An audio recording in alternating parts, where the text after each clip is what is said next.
This is the AWS Morning Brief Security Edition.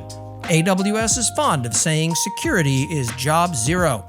That means it's nobody in particular's job, which means it falls to the rest of us. Just the news you need to know, none of the fluff.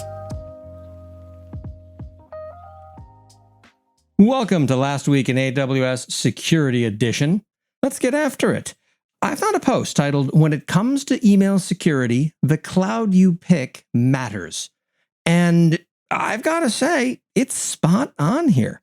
The data that they bring to the table suggests that you are going to be less secure using Office 365 than if you're using Google. Now, that's something that basically anyone can say, but their source of this data is backed up by one of the only ones that I trust absolutely when it comes to evaluating risk, and that's insurance companies.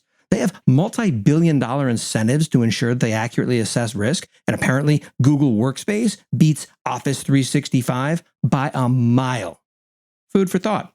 Now, what did AWS put out last week? Enable external pipeline deployments to AWS Cloud by using IAM Roles Anywhere.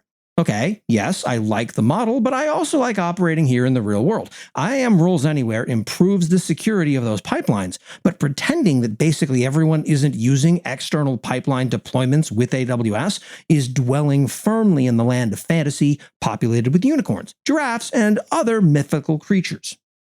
Get the full benefits of IMDS v2 and disable IMDS v1 across your AWS infrastructure. A button. AWS. This needs to be, if not a default, a single freaking button. Not a treatise, not a weekend-long hack project, but one button. And for a change, a post I really liked, how AWS threat intelligence deters threat actors. I get why they can't talk more about it, but this is the kind of thing that really shows AWS's security process at its absolute best. It pays attention to global trends, they collaborate with other companies, how they thwart attacks against customers, and it does an awful lot of this not only without customer knowledge, but without charging the customer anything extra for it. This is a terrific reason to bring up in the why go cloud debate, but it's rarely spoken about.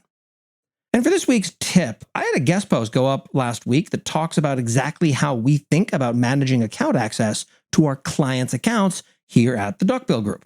It's called Overhauling AWS Account Access with Terraform, and it goes into the very true-to-life process we have of getting what we do improved from where we started. Hopefully, our journey is somewhat useful to some of you. And that's what happened last week in AWS security. Please stay tuned. There's so much more. Thank you for listening to the AWS Morning Brief Security Edition. For the latest in AWS security that actually matters, please follow AWS Morning Brief on Apple Podcasts, Spotify, Overcast, or wherever the hell it is you find the dulcet tones of my voice. And be sure to sign up for the Last Week in AWS newsletter at lastweekinaws.com.